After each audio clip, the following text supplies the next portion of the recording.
Jonah, âgé de 8 ans, est originaire d'Albanie. Il est atteint de troubles autistiques. Arrivé en France il y a 2 ans avec ses parents, il est suivi en pédopsychiatrie. Kouma, 19 ans, vient du Cameroun. Arrivée en France depuis 3 ans, elle a été victime d'un réseau de traite humaine. Elle est aujourd'hui porteuse du VIH.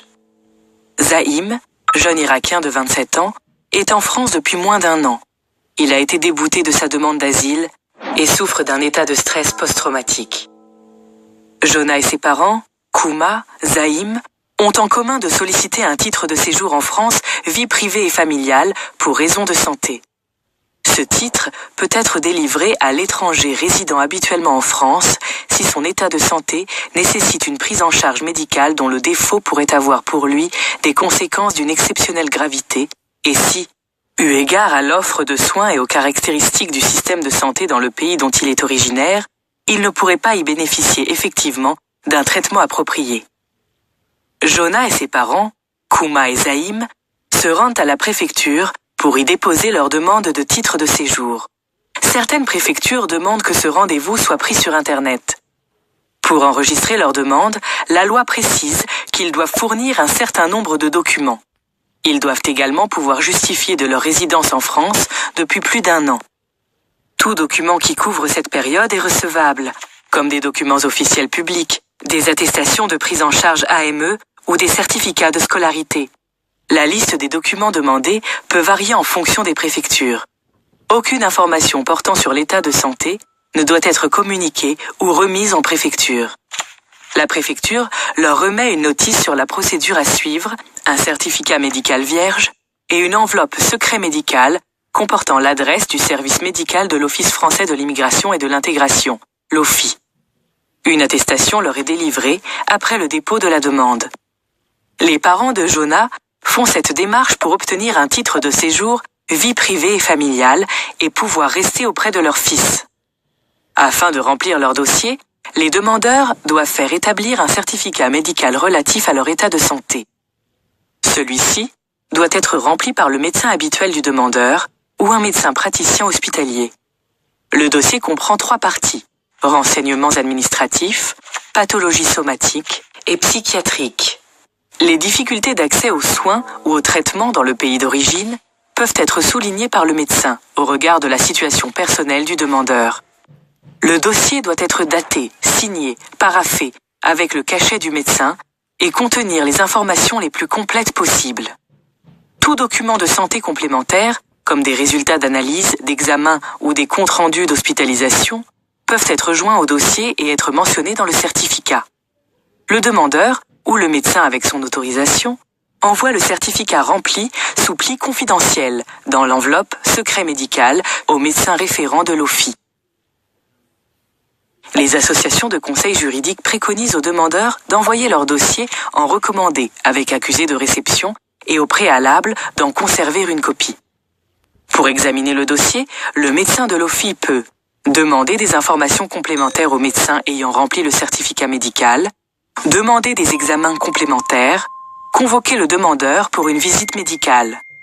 Si le dossier est complet, l'OFII en informe la préfecture, qui délivrera un récépissé de demande de titre de séjour. Ce document autorise la présence du demandeur sur le territoire pour la durée qu'il précise. Il est délivré pour toute première demande ou pour le renouvellement du titre de séjour. Ce récépissé n'ouvre pas de droit au travail. Le rapport médical est transmis à un collège de 3 médecins de l'OFII. Le collège des médecins peut également demander des informations complémentaires pour l'examen du dossier. Il émet par la suite un avis en précisant: si l'état de santé du demandeur nécessite une prise en charge médicale dont le défaut pourrait entraîner des conséquences d'une exceptionnelle gravité sur sa santé, si, en fonction de l'offre de soins et des caractéristiques du système de santé du pays d'origine, le demandeur pourrait effectivement bénéficier d'un traitement approprié, si le demandeur peut voyager sans risque dans son pays, la durée prévisible du traitement. Le délai de traitement par l'OFII ne doit légalement pas excéder 3 mois. Le collège des médecins transmet ensuite son avis au préfet, qui peut attribuer ou refuser la demande de titre de séjour sans être liée à l'avis du collège des médecins. La réponse est notifiée au demandeur par la préfecture. Si le préfet donne son accord, le demandeur reçoit une carte de séjour temporaire d'une durée maximale d'1 an. Si la condition de résidence habituelle n'est pas remplie, le demandeur peut se voir attribuer une autorisation provisoire de séjour d'une durée maximale de 6 mois, renouvelable le temps de la durée du traitement. Celle-ci ouvre le droit au travail. En cas de renouvellement de titre de séjour, le préfet peut délivrer une carte pluriannuelle qui correspond à la durée du traitement prévu pour un maximum de 4 ans. S'il est reconnu que l'état de santé de Jonah relève de cette procédure, ses parents pourront demander un titre de séjour vie privée et familiale dans un premier temps, ou une autorisation provisoire de séjour. Kuma est soigné avec un traitement de trithérapie qui n'est pas accessible dans son pays. Cette problématique est fréquente pour les personnes porteuses de maladies infectieuses, telles que le VIH ou les hépatites. Kuma a déjà obtenu un titre de séjour pour raison médicale l'année précédente.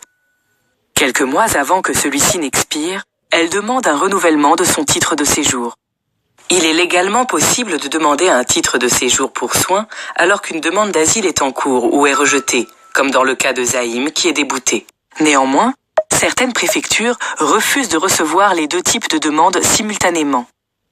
Les cas de personnes atteintes d'un état de stress post-traumatique sont fréquents, notamment lorsque leurs histoires relatent des violences, tortures, persécutions, traitements inhumains ou dégradants subis dans leur pays d'origine ou pendant leur parcours. Le psychiatre qui suit Zaïm a dû évaluer la gravité de ces troubles, le suivi et les modalités de prise en charge concernant l'état de stress psychique de son patient. Dans son certificat, le médecin précise l'importance de la continuité du lien thérapeutique, de la stabilité de l'environnement, ainsi que le risque de réactivation de l'état traumatique en cas de retour au pays. L'admission au séjour et la protection contre l'expulsion des personnes étrangères malades résidant en France présentent de forts enjeux. Des associations accompagnent les demandeurs tout au long de cette procédure.